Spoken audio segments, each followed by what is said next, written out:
important dans le rassemblement des centristes. Au moment où nous nous retrouvons, au moment où nous nous rassemblons, nous devons non seulement nous réjouir, mais je voudrais avec vous revenir sur notre histoire commune, celle qui nous emmena les uns et les autres, parfois dans des directions différentes. Parce que l'histoire n'est pas seulement utile pour lire le passé, elle est surtout utile pour éclairer l'avenir. Notre avenir qui est de nouveau commun.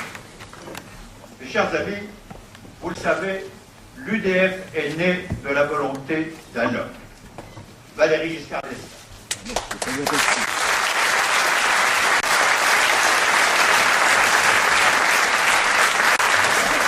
Oui, avec vous, je veux le saluer, car s'il n'est pas parmi nous ce matin, il reste présent dans nos cœurs et dans nos esprits.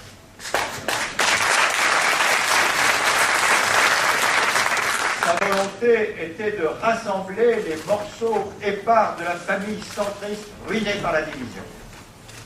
Sa conviction, c'était que c'était là le seul et unique moyen de rendre notre pays plus moderne, plus européen et notre société plus tolérante et plus ouverte. Sa force fut de nous en persuader et de réussir. C'est le même Giscard qui, à l'été 2000, pressentant de grands bouleversements à venir, s'interrogeait à voix haute sur l'opportunité de créer un grand parti de la droite et du centre. Ce sont ces mots. Le coup de tonnerre de l'élection présidentielle de 2002 précipita les choses. Le Pen envoyait au tapis le Parti socialiste, comment l'oublier? Mais comment ignorer aussi qu'il s'en fallut de peu que Le Pen vire en tête au premier tour? Et c'est ce choc-là qui a convaincu, il y a 7 ans, la totalité du RPR et une majorité des dirigeants de l'UDF de franchir le pas. L'union, et j'insiste sur le mot, l'union pour un mouvement populaire était née. Je fus l'un des fondateurs de l'UMP et je le dis tranquillement devant vous, mes chers amis, en espérant ne pas vous faire trop de peine. J'assume ce choix complet.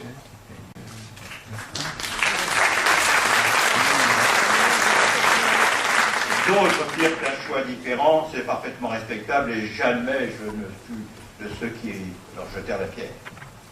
Mon choix fut certes dicté par des circonstances que je viens de rappeler, mais ce fut d'abord un choix porteur d'une ambition, que la droite et le centre s'unissent et s'équilibrent dans l'intérêt même de notre démocratie et de notre pays. Et c'est au nom même de cette ambition pour notre pays que j'ai décidé aujourd'hui, tout en restant fidèle à la majorité présidentielle, de m'éloigner de l'UMP qui, de manière significative, s'est transformé en mouvement populaire en oubliant le mot « union » qui a été mis à la trappe. C'est au nom de cette ambition pour notre pays que j'ai décidé de participer avec vous à l'indispensable rééquilibrage des rapports entre la droite et le centre en œuvrant au rassemblement des centres.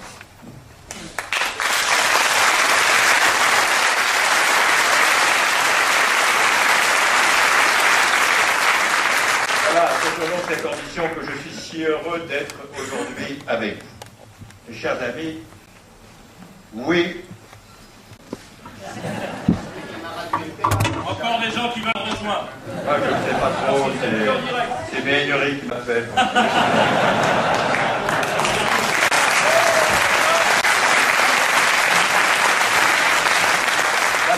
Ça vient. Je suis sûr que ça vient.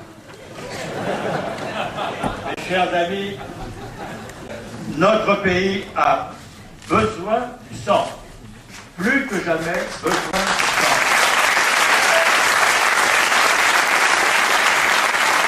Il en a besoin pour redonner du souffle au projet européen, pour retrouver cette alchimie entre l'Europe des pères fondateurs et l'Europe des citoyens d'aujourd'hui, si nécessaire, et seulement, même si c'est bien, des succès diplomatiques enregistrés lors des sommets européens, que je salue, mais qui ne me paraissent pas suffisants. Notre pays a besoin du centre pour redonner du souffle à nos provinces, à la France des terroirs et des territoires, pour redonner vigueur aux libertés locales, pour reconquérir ces territoires et nos régions, qui refuse cette bataille entre la tentation recentralisatrice des uns et le localisme socialiste des autres.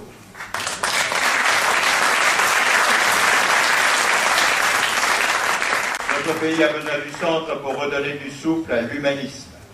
Cette synthèse unique entre l'exigence libérale et l'ambition sociale, un horizon qui fut trop longtemps perdu de vue, et c'est ce qui a nourri, disons-le franchement, les dérives ultralibérales qui ont conduit à la crise financière que nous vivons aujourd'hui. Mais si notre pays a besoin du centre, mes chers amis, le centre a besoin de se rassembler, le centre a besoin de rassembler tous les centristes. Certes, il y a François Bayrou. Est-ce que j'en parle? Je vais en parler. Nous avons tous fait une partie du chemin avec lui.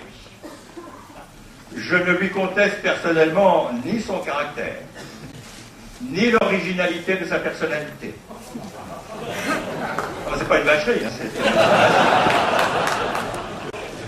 Dans le panthéon de la famille centriste, il aura un jour sa place. La force de sa détermination impose le respect, mais son entêtement dans l'erreur nous afflige.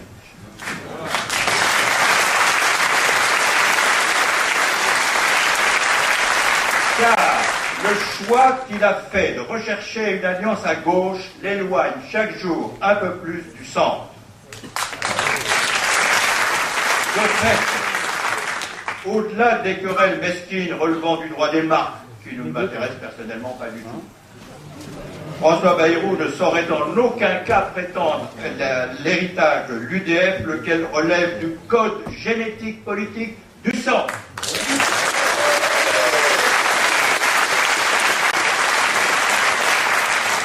Certes aussi, il y a la question de l'autonomie du centre au sein de la majorité présidentielle.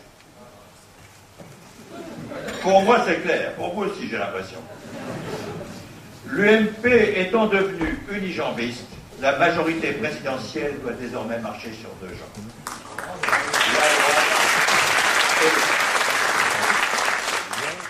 L'UMP est le nouveau centre.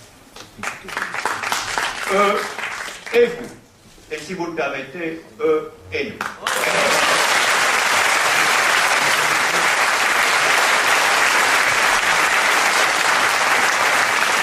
Et si au sein de la majorité présidentielle, nous n'avons certainement pas vocation à être des adversaires, nous n'avons pas non plus vocation à être des auxiliaires.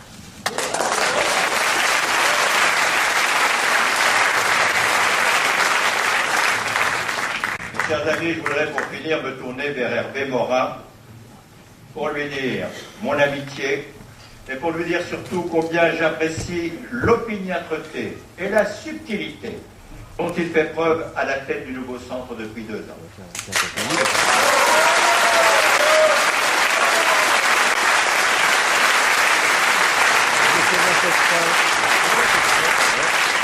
Hervé, tu me permettras peut-être de t'appeler par ton prénom que je trouve très prometteur.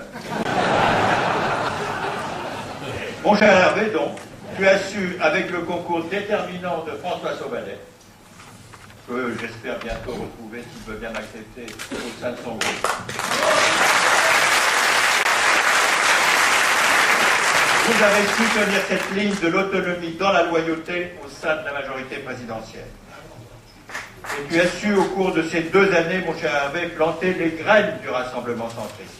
Aujourd'hui, nous en récoltons les premiers fruits prometteurs, celui du renouveau du centre dans la vie politique française. Car j'espère, mes chers amis, que vous mesurez qu'il se passe actuellement, à cause de vous, autour de vous, des événements qui touchent le vrai fond de la vie politique française et qui font tourner le destin en votre faveur.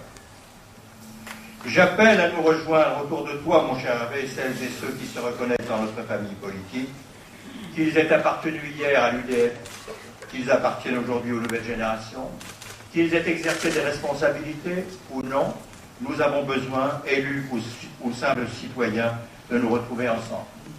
Un dernier mot, mes chers amis. J'avais commencé la semaine originale, en disant que le centre manquait à la France.